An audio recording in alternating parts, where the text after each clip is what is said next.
this is Shaheen, and in this lecture video we are going to discuss another topic of BRL 002। और इससे previous lectures 2 lecture हम लोग already cover कर चुके हैं। Now we start from value and satisfaction. तो customer value क्या होती है? जितना कस्टमर को फ़ायदा हो रहा है और जितना वो कॉस्ट बियर कर रहा है, इन दोनों के डिफरेंस को कस्टमर वैल्यू बोला गया है। ठीक है। Next is customer satisfaction. Customer satisfaction का मतलब कि कितना प्रोडक्ट से वो सेटिस्फाई है, कितना लॉयल है वो कस्टमर के लिए, लॉयल है वो प्रोडक्ट के लिए with the purchase, how well the product performs lives up to customer expectation. Consumer की कुछ एक्सपेक्टेशन होती है और उस एक्सपेक्टेशन को फुलफ़िल कर पाता है कि नहीं, उसी को कस्टमर सेटिस्फेक्शन बोला गया है। Now customer expectation must be set at the right level of expectation. ना बहुत ज़्यादा कम होनी चाहिए, ना बहुत ज़्यादा हाई होनी चाहिए, क्योंकि दोनों ही सिचुएशन कहीं ना कहीं कंपनी के लिए नुकसान हो जाता है। क्योंकि अगर बहुत ज़्यादा कम एक्सपेक्टेशन होगी तो इन दैट सिनेरियो कॉम्पिटिटिव से आपका प्रोडक्ट आगे निकल जाएगा, और बहुत ही हाई एक्सपेक्टेशन होगी तो कॉम्पिटिटर कहीं ना कहीं आपको बीटअप कर सकता है हाई वाले चांसेस में भी। Now customer value and satisfaction are the key building blocks for developing and managing. जो कस्टमर की वैल्यू है और सेटिस्फेक्शन बहुत इंपॉर्टेंट रोल प्ले करता है कस्टमर को मैनेज करने के लिए और उसके रिलेशनशिप को मेंटेन करने के लिए। ना मार्केट का मतलब होता है कि बायर और सेलर एक ही जगह पे इन्वॉल्व हो रखे हैं और वो प्रोडक्ट और सर्विसेज को एक्सचेंज कर रहे हैं। ठीक है। और इसके थ्रू वो सेटिस्फेक्शन रिलीज़ कर रहे हैं, एक रिलेशनशिप मेंटेन कर रहे हैं, that is market. Now marketing management क्या है? बेसिकली मार्केटिंग मैनेजमेंट क्या है? जब आप पूरी की पूरी मार्केट को एनालाइज करते हो, एक रिलेशनशिप कंटेन करके रखते हो, उसकी प्लानिंग करते हो, ऑर्गेनाइजिंग करते हो, इन्वॉल्विंग करते हो और कस्टमर को क्रिएट करते हो, अपने प्रोडक्ट को डिलीवर करते हो, उनके साथ बातचीत करते हो डिफरेंट प्रमोशंस वगैरह के थ्रू, वो मार्केटिंग का मैनेजमेंट है। Now the diagram below show should help you in understanding the concept of marketing. Marketing को कॉन्सेप्ट को समझोगे यहाँ पे किसके थ्रू समझोगे? जैसे कि सबसे पहले है need and wants and demand. सबसे पहले जब आप मार्केट में एंटर करते हो, कहीं से भी आप स्टार्ट कर सकते हो, नीड वांट एंड डिमांड के हिसाब से भी स्टार्ट कर सकते हो, मार्केट के पॉइंट ऑफ व्यू से भी, रिलेशनशिप, वैल्यू एंड सेटिस्फेक्शन और मार्केटिंग ऑफर्स। तो सबसे पहले मान लो सपोज़ मुझे किसी चीज़ की ज़रूरत है या मैं कोई चीज़ चाहती हूँ, तो उसके लिए मैं मार्केट के ऑफ़र्स को कंडक्ट करूँगी, मतलब प्रोडक्ट की डिमांड करूँगी, सर्विसेज और एक्सपीरियंस। फिर उसके थ्रू मैं क्या करूँगी? वैल्यू मेरी क्या हो जाएगी? सेटिस्फाई या कस्टमर के सेटिस्फेक्शन लेवल हो जाएगा। ना एक्सचेंज ट्रांजेक्शन रिलेशनशिप का मतलब उसके थ्रू ही, वैल्यू सेटिस्फेक्शन के थ्रू ही आप ट्रांजेक्शन्स को एक्सचेंज करोगे। अच्छा, आप ये भी समझ सकते हो कि ट्रांजेक्शन को एक्सचेंज करोगे कहाँ पे, कौन सी जगह पे? आप मार्केट में, और मार्केट ही हब है नीड्स और वांट और डिमांड को फुलफ़िल करने का। तो ये आपके यहाँ से कंप्लीट हो जाएगा scenario. Now the next one is core marketing concept. Core marketing concept का मतलब है कि जो मार्केटिंग है वो अपने कंज्यूमर की ज़रूरतों से शुरू होती है, उनकी वांट से शुरू होती है विद द पर्टिकुलर प्राइस, और उनका प्राइस भी होना चाहिए एक पर्टिकुलर।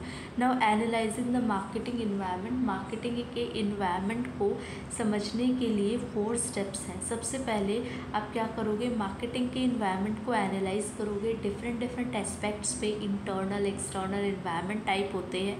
ठीक है। इंटरनल इन्वायरमेंट इस तरीके का होता है जहाँ पे आप कंसिडर करोगे इंटरनल फैक्टर्स की, मेरी ऑर्गेनाइजेशन में किस तरीके से इंटरनली मैनेज हो रही है सारी चीज़ें, उनको देखोगे। ना एक्सटर्नल फैक्टर्स आर कस्टमर की सेटिस्फेक्शन लेवल, और कस्टमर किस तरीके से इन्वॉल्व हो रखा है इन्वेस्टर्स के through.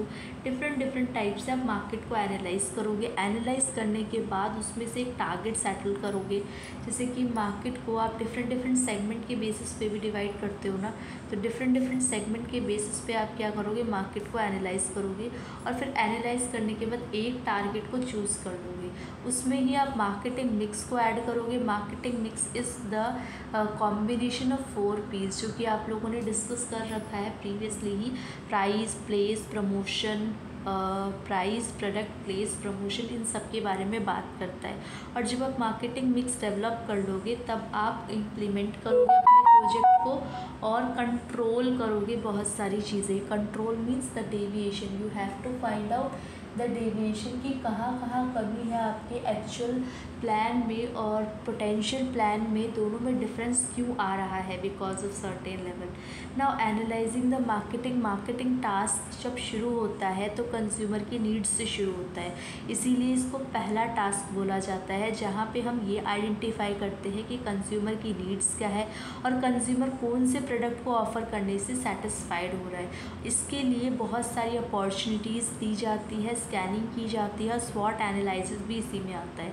स्वॉट analysis is nothing to differentiate between strength, weakness, opportunity and threat. जब हम इन चारों फैक्टर्स को एक एक्रोनिम के फॉर्मेट में दिखा देते हैं और ये देखते हैं कि कहाँ पे हम अपनी वीकनेस को एनालाइज कर सकते हैं, अपनी स्ट्रेंथ को पुटअप कर सकते हैं, इन सब चीज़ों को हम स्वॉट एनालिसिस में डील करते हैं। तो मार्केट की करंट पोजीशन, मार्केट का शेयर कितना है, मार्केटिंग की पावर कितनी है, उनके बेसिस पे हम मार्केट को एनालाइज करेंगे।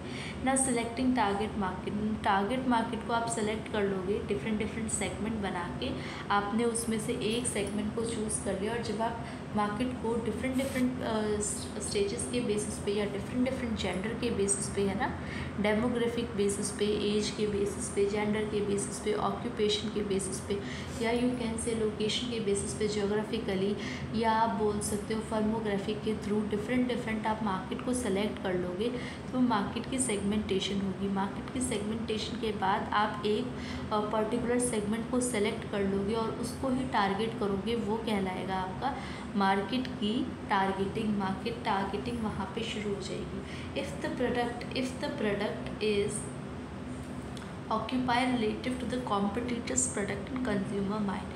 If the product is perceived to be exactly like the competitor's product, the consumer would have no reason to buy it. तो आपका जो प्रोडक्ट होना चाहिए वो अलग होना चाहिए कॉम्पिटिटर से। रीज़न इज़ तभी वो लोग आपका प्रोडक्ट एनालाइज करेंगे, ख़रीदेंगे, अदरवाइज़ वो आपका प्रोडक्ट को क्यों ख़रीदेंगे।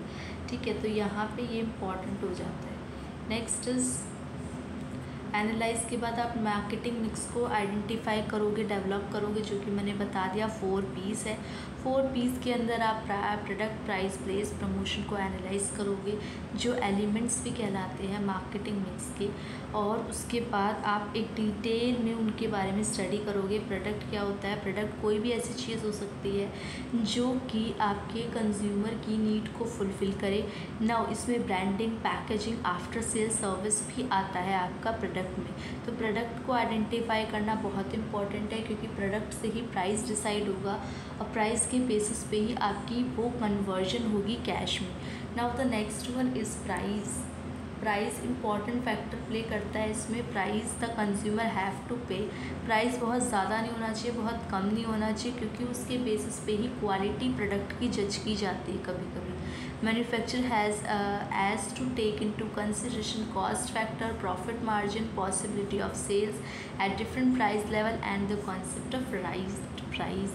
प्रमोशन क्या है, प्रमोशन का मतलब जब आपने अपना प्रोडक्ट को प्रिपेयर कर लिया, अब वो कम्युनिकेशन कैसे होगी लोगों तक वो प्रोडक्ट किस तरीके से पहुंचेगा, वो पहुंचेगा ड्यू टू डिफरेंट आप बोल सकते हो communicating factors like advertising, sales, promotion, है ना, और आप बोल सकते हो पब्लिसिटी। तो डिफरेंट प्रमोशन के थ्रू आप क्या कर सकते हो, कॉम्पिटिटर को अपनी बात पहुंचा सकते हो through different discount, offer, special price reduction के थ्रू। ना प्लेस बहुत इंपॉर्टेंट रोल प्ले करती है। क्यों? क्योंकि यहाँ पे प्लेस का मतलब डिस्ट्रीब्यूशन से है, कैसे आपका प्रोडक्ट कंज्यूमर तक पहुँचेगा, from the point of origin to the point of final consumption. आपका प्रोडक्ट किस तरीके से एनालाइज किया जाएगा, वो आपका कहलाता है प्लेस में। प्लेस के अंदर या डिस्ट्रीब्यूशन में चैनल्स भी इन्वॉल्व होते हैं, 0 level channel, 1 level channel, 2 level channel. तो उसके ऊपर डिपेंड करता है कि कितने इंटरमीडिएरी को आप अलाउ कर रहे हो। अगर आप डायरेक्टली प्रोडक्शन कर रहे हो और प्रोड्यूसर डायरेक्टली सेल कर रहा है टू द कंज्यूमर, तो 0 लेवल चैनल है, कोई भी इन्वॉल्व नहीं है।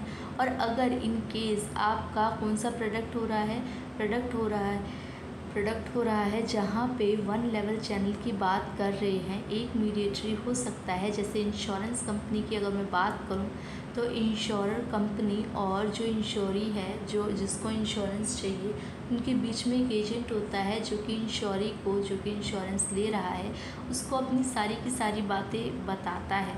तो ये भी किसका पार्ट होता है? प्लेस डिस्ट्रीब्यूशन का। ना इम्प्लीमेंटिंग एंड कंट्रोलिंग, जब आपने प्रोजेक्ट को बना लिया है, अब आप उसको कन्वर्ट करोगे ऑपरेशन प्लान्स में और स्पेसिफिक टाइम फ्रेम में एक टारगेट के थ्रू उसको क्या करोगे? कंडक्ट करोगे। ना the fourth stage also include, fourth stage के अंदर कंट्रोलिंग, मार्केटिंग कंट्रोल भी आएगा, जो कि एक प्रोसेस होती है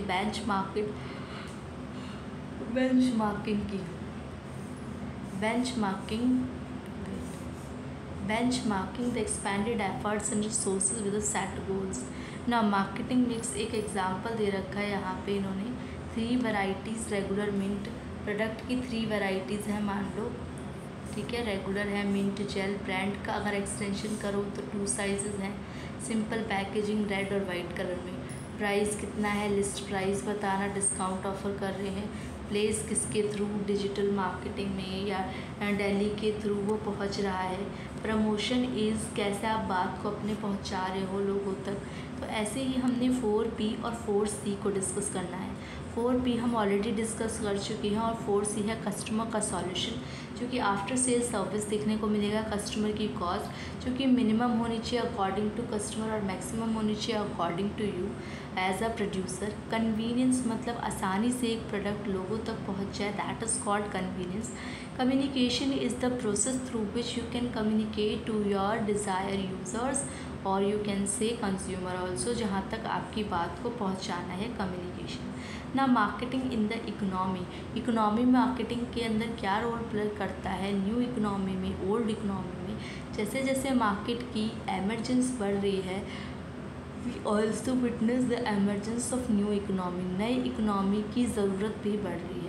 a substantial increase in purchasing power, सबसे पहले परचेजिंग पावर बढ़ रही है क्योंकि कहीं ना कहीं लोगों के पास पैसा है और पैसे से डिमांड हो रही है, जिससे परचेजिंग पावर बढ़ रही है। Greater variety of available goods, ज़्यादा से ज़्यादा हमारे पास वैरायटी है सामान को ख़रीदने की। इन्फॉर्मेशन है हमें सारी चीज़ों की, हम आसानी से इंटरेक्ट कर सकते हैं और कंपेयर कर सकते हैं चीज़ों को, इसीलिए ये इम्पॉर्टेंट हो जाता है। Today's company also have, company के पास नई कैपेबिलिटीज़ भी हैं, जैसे कि पावरफुल इन्फॉर्मेशन को ऑपरेट करना, अपनी रिचर इन्फॉर्मेशन मार्केट के बारे में बताना, इंटरनल कम्युनिकेशन जो एम्प्लॉयज़ के साथ हो रहा है, या 2 वे कम्युनिकेशन जो कि कस्टमर और प्रोस्पेक्टस के साथ हो रहा है। आप डिफरेंट ऐड के थ्रू कम्युनिकेशन कर सकते हो, कूपन सैम्पल के थ्रू। परचेजिंग को इम्प्रोवाइज्ड किया है, recruiting and training. External communication is also important in terms of retail marketing. Improve logistic and service quality और लॉजिस्टिक भी इसमें इम्पॉर्टेंट है। Marketing is a philosophy and attitude, a perspective, management orientation, plus इसमें product pricing, promotion, distribution, ये सब कुछ आ जाता है। नाउ अब इसमें जो इम्पॉर्टेंट चीज़ है वो ये है, entire growth has been fuelled by the economic growth of the last half of the century. Focus किस पे है? मार्केटिंग कंज्यूमर गुड्स पे है और वो शिफ्ट हो जाए इंडस्ट्रियल गुड पे। फिर इसमें बोल रखा है ज़्यादा नंबर ऑफ़ साइज़ पड़ेगा, नंबर ऑफ़ फॉर्म्स पड़ेगी, तो एक्सपेंशन का आपको रोल प्ले करना पड़ेगा। द लेटर डेवलपमेंट, जो डेवलपमेंट है वो लार्जली इंक्रीज हो with the growth in maturity of both the supplier and consumer. नए स्कूल में, न्यू स्कूल ऑफ मार्केटिंग, जब अब मार्केटिंग की फील्ड नॉन प्रॉफिट ऑर्गेनाइजेशन और सोसाइटल मार्केटिंग में भी बढ़ती जा रही है। फिर with the change in life style and enhance standard of living, newer and newer service market place में एंटर हो रही है। एजुकेशन, कम्युनिकेशन, कंसल्टेंसी वगैरह भी अपनी इम्पॉर्टेंट रोल प्ले कर रही है। फॉर एमएनसी जैसे कि entire world huge market, it was now time for MNCs like, अब कौन से टाइम बात हो रही है? Toyota, Honda, Sony, Mercedes, Philips, इन सब के बारे में बात हो रही है। Customer with a wide choice, customer जिनकी चॉइस ज़्यादा है, variety of product is virtual, the the king in the market today, वही मार्केट के किंग हैं। It is for his satisfaction, और उनकी सेटिस्फेक्शन की, कस्टमर के सेटिस्फेक्शन की बात हो रही है, कस्टमर के मोर रिलेशनशिप की बात हो रही है, जो कि इम्पॉर्टेंट रोल प्ले करेगा आपका ऑर्गेनाइजेशन में। Yet another fact of marketing has emerged with the advent of internet and revolutionary changes in communication technology, online one-to-one marketing, e-commerce and e-marketing जो फ्यूचर में है मार्केटिंग में। In fact the marketing 21st century भी influence हो रही है नई technology वगैरह की वजह से। So that's all about this chapter. ये चैप्टर हमारा कंप्लीट हो चुका है। अब नेक्स्ट लेक्चर वीडियो में नेक्स्ट चैप्टर आप लोगों को कवर कराएंगे, नेक्स्ट यूनिट को कवर करेंगे। Okay, thank you for watching बेटा। चैनल को सब्सक्राइब करो, शेयर करो एज मोर एज पॉसिबल, और आप लोगों से नेक्स्ट लेक्चर वीडियो में मिलेंगे। Thank you for watching and be happy.